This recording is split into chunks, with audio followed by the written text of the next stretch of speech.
Welcome back to another episode of Credentialed alongside Justine Ward. I'm Jillian Mealy, and today we're talking about a word that apparently a lot of people are talking about this year, Justine. Merriam-Webster's word of the year for 2023 is authentic. And here's what they say.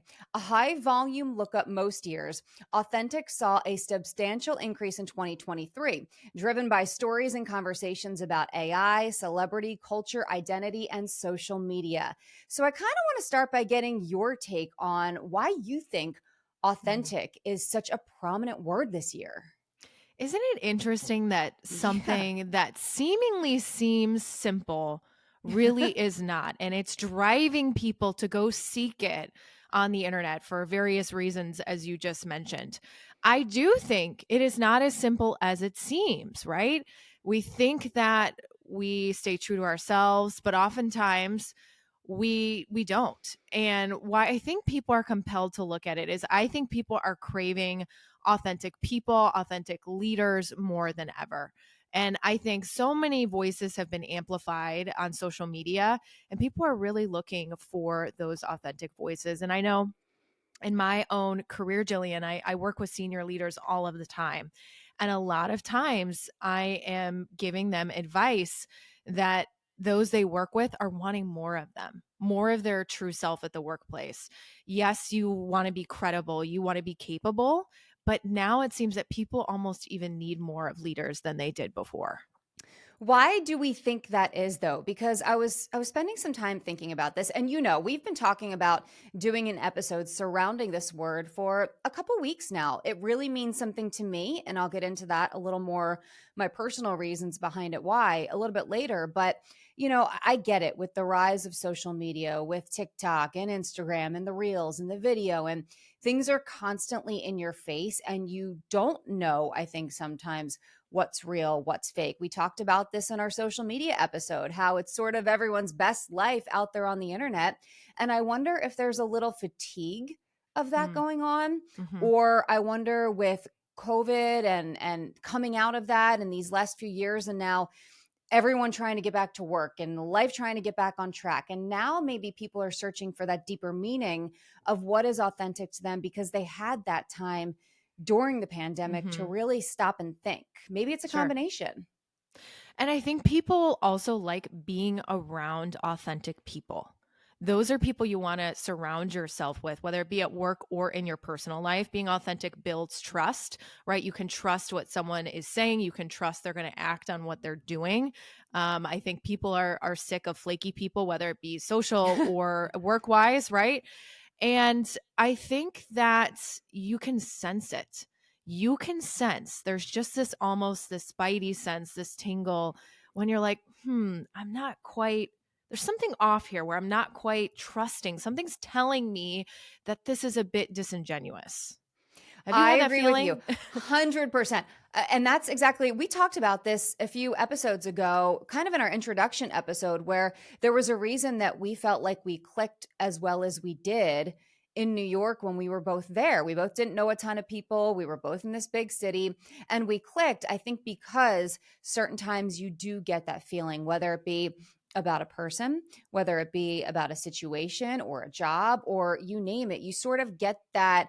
I don't know. I describe it as this just sort of internal feeling. There's something sometimes that you can't put your finger on. And Mm-hmm. you're like, there's something off about this person or this situation or our vibe, our connection, Yeah. Yeah. whatever the case may be. And we've all experienced that. And I do think that some of it goes back to authenticity because I don't know, there's so many people right now trying to put on their best face to the world online because that's the world we live in.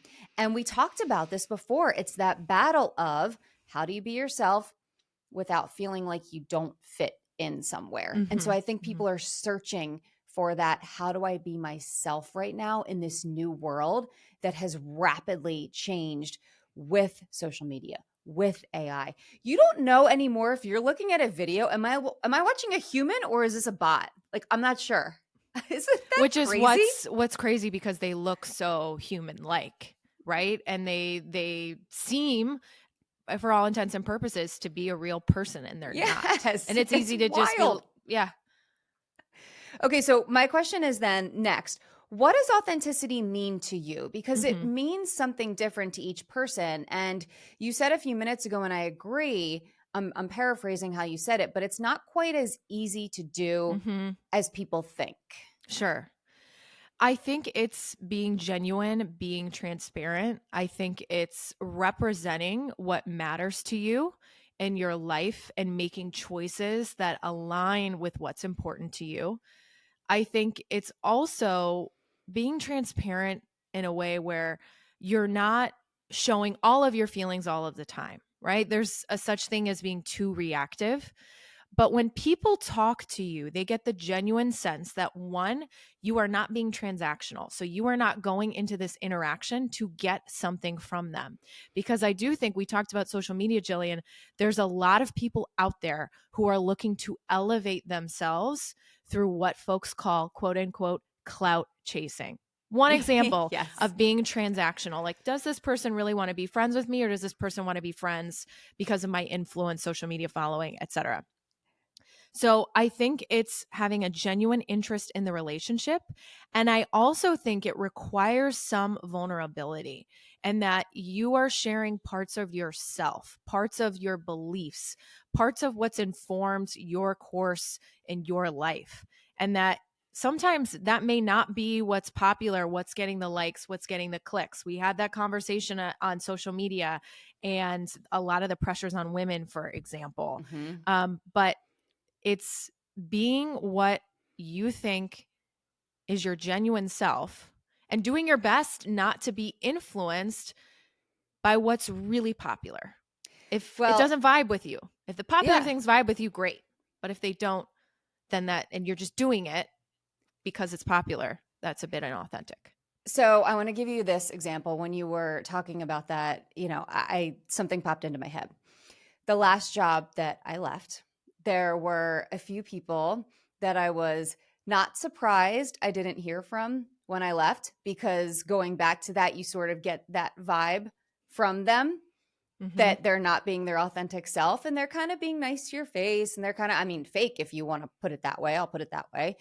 And there were others that I was really surprised, a few in particular, never going to name names, but where I was like, huh, I actually thought that person was authentically my friend, authentically themselves, and I'm surprised that I haven't heard from them given the instances. Have you ever experienced something like that where, on one hand, you're right on their vibe, but on the other hand, you thought you were right Mm-hmm. and then you're not? Do you know what I'm saying? 100%. I've had friends where they were people that I thought we had like a real relationship, and then they unfollowed me on Instagram. And then you're like, wait, I thought we were actually friends. Like, I could care less about the Instagram piece of this, but you went so far as to take an action to unfollow me To on click. Instagram, right? Like, go make an attempt or make a concerted effort to distance yourself. And I'm like, okay, I guess we are not friends because I thought we were. That's definitely happened to me. And sometimes I've actually been really hurt by that, where I kind of am Oh, in my feelings for a few days where I'm like, I thought we were friends. So it like, did I happens do though. something? I'm Yeah. sorry. Or like, for example, one person, I'm not going to name names again. They asked me if you ever heard of the celebrity dating app Raya. Someone Yes. asked me for a Raya referral, thought we were friends. Like 3 months later, they unfollowed me on Instagram. So I'm like, oh, okay, you can get the Raya referral, but you don't want to be friends with me on Instagram? Good luck meeting your husband or your wife on Raya. Yeah, I won't say whether it's a man or woman, so could be Exactly. either. It could be either. No, I mean, it is a bummer. And I think that's when you have those experiences, it's disappointing and you feel them. Like, as you just said, you're in your feelings for a minute, and it makes you stop and think how you don't want to make other people feel that way. So what can I do to live my authentic life, to be my authentic self? Like, for me, it has deep meanings, and deeper meanings than I even knew prior to the last few years, because, as you know, and as some of you listening know, I have made a few decisions over the last few years to step back from a very great national news job, to come back home to Philadelphia, and then step away from my TV career altogether for this moment in time. And I had to look deep inside myself because I'm not sure if you've ever experienced this, but you talk about that feeling like when you meet someone. I had this feeling like in my body. Like, I mean, it's anxiety, I'm sure, Mhm. nerves, it's all of those things, but I'd be laying in bed some nights and I'd feel this like kind of ball in my throat, and I'd feel like my throat was like caving in. And I'm like, am I going to like not be able to breathe? Like, is my throat like swelling? Like, what's going on? But it was just all this energy that was within my body, that anxiety of this isn't my authentic Mhm. self right now.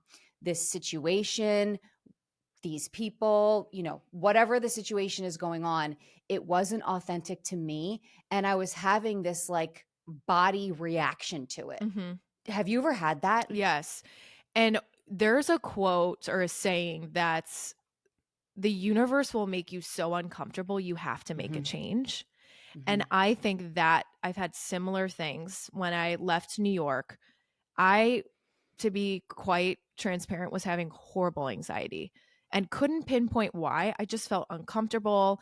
I would have like occasional panic attacks, but I was fine at work. I just was not happy. And I think I was just uncomfortable. I was not in the right place, the right city, the right job, whatever it may be. The current situation I was in was not right Hmm. for me. And your body, I think, has a way of telling you that, hey, you're not at peace right now. Whatever this is, you need to make some changes to make this more right for you.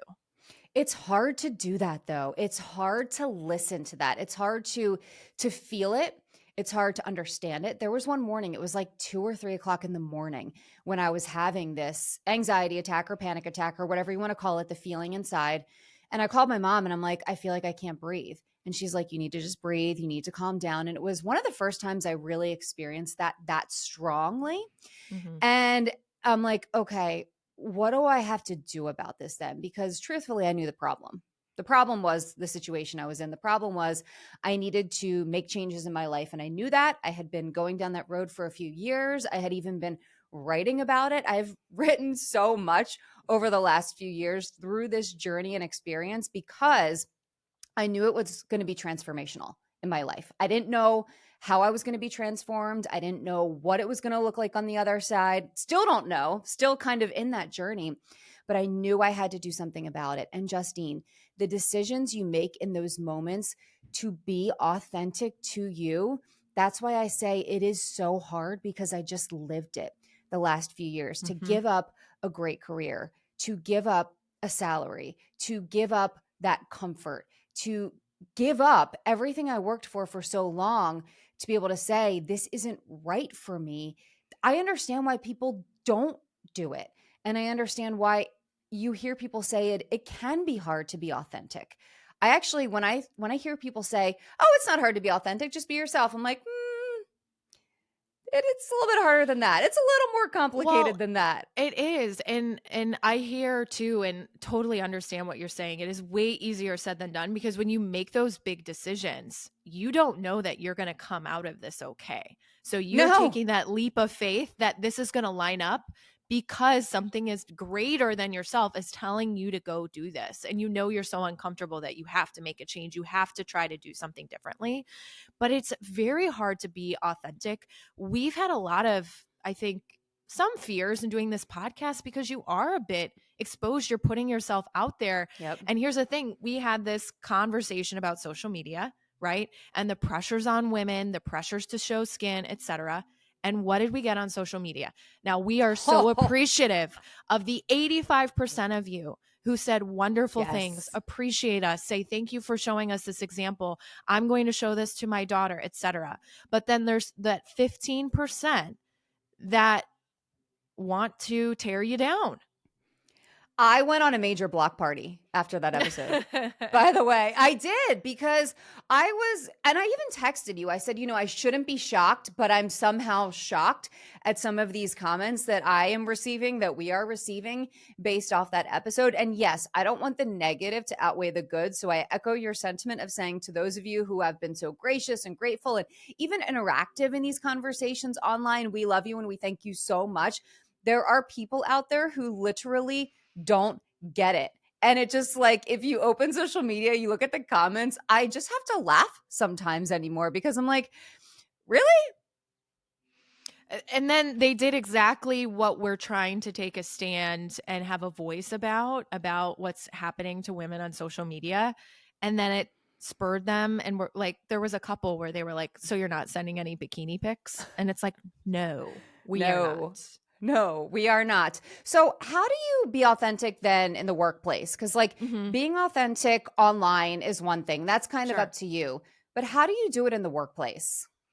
I think it's a great question. And again, I mentioned I work with senior leaders, and this is something that's come up that I think their teams, those that they work with, they're wanting more of that. And I think it's showing part of yourself. So I do a lot of work on executive presence, conversation for another day. And I think it's telling stories. I think it's sharing why you made a decision that you made. I think it's being transparent and honest when you feel a certain way about something, of course, in a way that's professional, right? This is the workplace. You can't just wear your emotions on your sleeve and call it authentic. Can't go on a tirade and call it authentic. You can't? Caveat What do you there. mean? But I think it's also requiring you to share a bit of yourself, whether it be your past experience, why you're making a decision, what you've seen worked well, what you've seen not worked well, and what matters to you. I think that at work there is a place for that. And I think sometimes we get into this professional mode where I'm back-to-back calls and we forget that people on the other end want to see the human being. I agree with you. I guess I would counter that though by saying, and I've experienced this before where you feel comfortable, again, never going to name names. I've been in situations where I felt comfortable with managers, say, or coworkers, and I have shared a bit about myself, and then I feel like it's used against me. Do you know what I mean? Uh I can't say that I've had that experience, but I could see that happening in an environment that is extremely competitive, and Yes. probably, Jillian, those people were jealous. If I'm playing analyst here. Yes, please put on your analyst hat. But no, so I think there's a fine line of figuring out how it works best for you in the workplace to be able to do that. And I do think though, because I hear it. I hear it from CEOs of companies, I hear it from clients or potential clients. I had a conversation with someone last week and they said, I love what you're doing online with authenticity. And that's what our company stands for. And that's what our brand represents. And we need to have more of those conversations in our workplace. So I do think it is more important than ever, both personally and professionally. I can see it being a struggle in the workplace of crossing the line of being almost too authentic in sharing yourself because people always say don't bring home to work and don't bring work home. Obviously, that's easier said than done as well, but I think it is important. I think it's a bit harder than maybe it sounds. It is harder. I think it also takes time in role, getting comfortable, proving yourself in that role. And I think True. there's a way to do it that's professional. Yeah, you're not coming to work and talking about XYZ problem, but you're sharing what's informing your decision making or what you've seen work well, not so well. I also think it's really important, and for the young people listening, especially, please advocate for yourself. Tell your managers, tell your boss what you're interested in, what excites Yeah. you at work.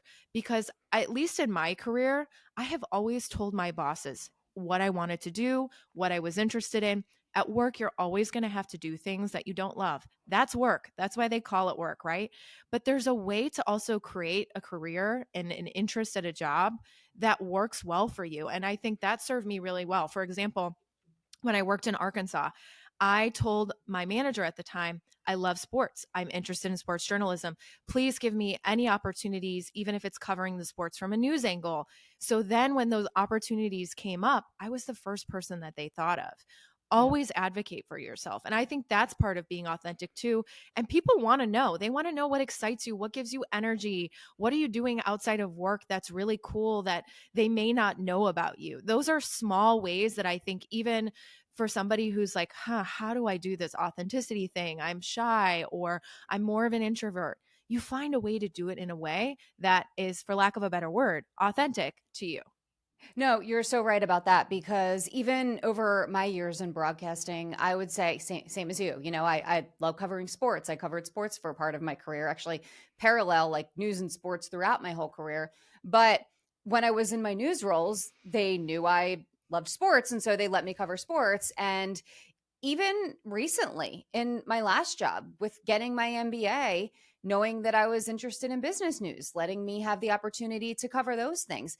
And it does, I think, reflect better in your work when you can, to your point, say, hey, I'm really interested in this. And if you're able to, in your job, obviously every day, every situation, it's not going to happen. But in those instances where you're able to incorporate the things that you're passionate about, the things that you love, and the things that are authentically you, I think it comes through in your work and makes it shine Mhm. more, makes it better, it makes you more excited.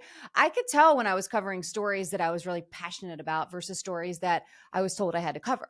You know what I mean? 100%. The natural energy is there. You're going to Yes. do a better job, be excited about the things that you naturally align with and are passionate about. And I think for anybody kind of going through that discernment process, think about what gives you energy, what excites you, and try to get more of that in your day.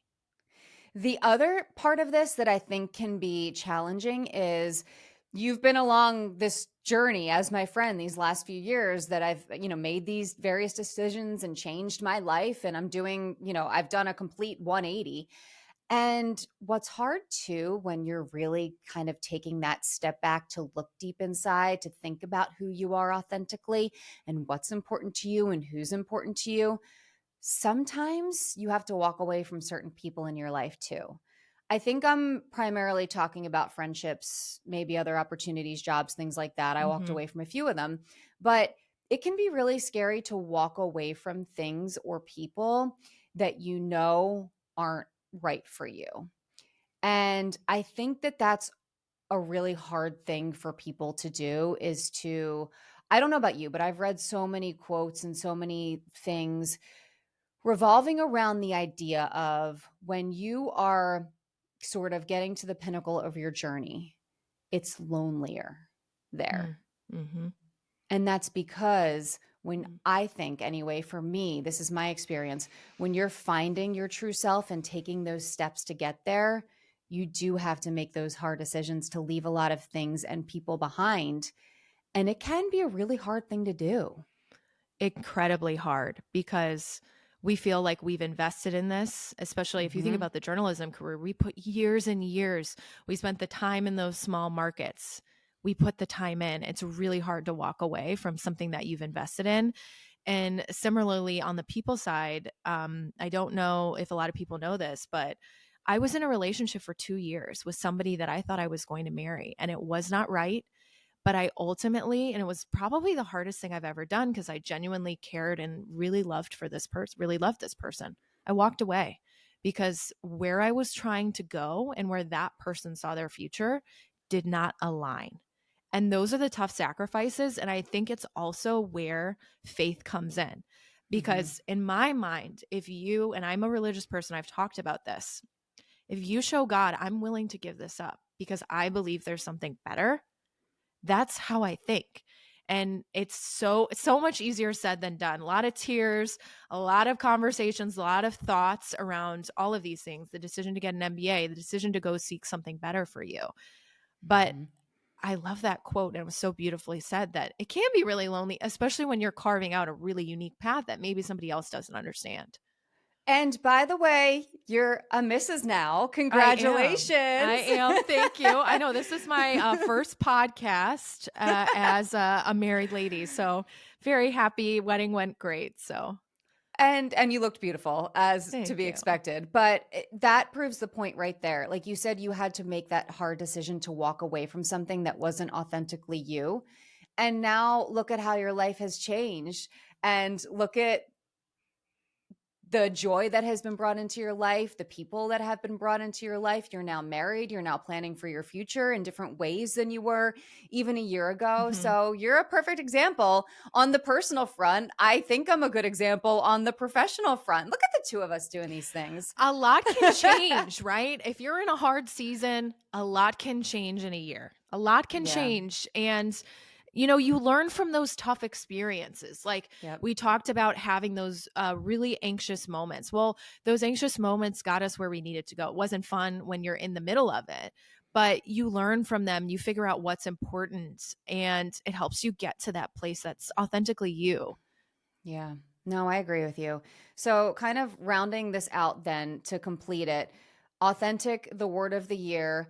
And I do see why, because further in what looking at what Merriam-Webster had to say, with the rise of artificial intelligence and its impact on deep fake videos, actors' contracts, academic honesty, and a vast number of other topics, the line between real and fake has become increasingly blurred. And that last line there, the line between real and fake, there have been so many things I think over the years. And as adults, we've all experienced, the quote unquote fake people in our lives. I kind of referenced a few of them Mhm. that I've experienced the last few years. That's nothing new. But I think right now I see more and more people talking about authenticity online, and it makes me happy. And I hope that it is a trend that continues because I want to see more of that as we're getting into this world where there is more artificial intelligence and where you don't know what you're watching and looking at. I want to know that there are people out there, and I do believe there are so many people out there living their best and most authentic lives.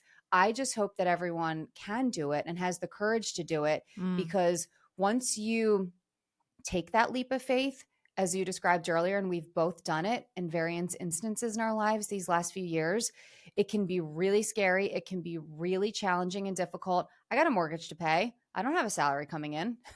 You know what I mean? Like, that's not easy, It's a but leap of I'm faith. Yeah. doing it, and I don't know where it's going to go, but it makes me feel really good to do that, and to do, like, I haven't had that ball in my throat. I haven't had that feeling like my throat is closing in since I've started this. Isn't that wild? It's amazing. Yeah, because you're aligned with what's right for you. And what I'll say to close the conversation is with AI, with the increasing amount of time we're on computers and interacting with technology, I think it's going to make those human interactions and relationships that much more important. I think there's going to be a premium based on the base put on those. I think people are going to seek that, and they're going to want to do it with authentic people, whether it be in your personal life or professionally.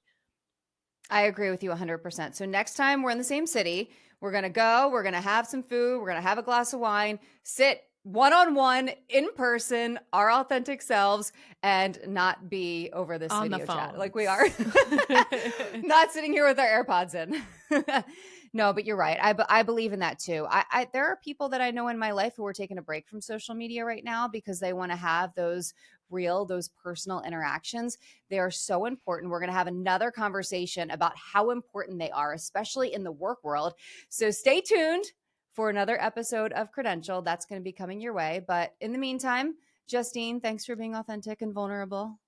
I appreciate this authentic conversation. I hope everybody at home did too. See you next time.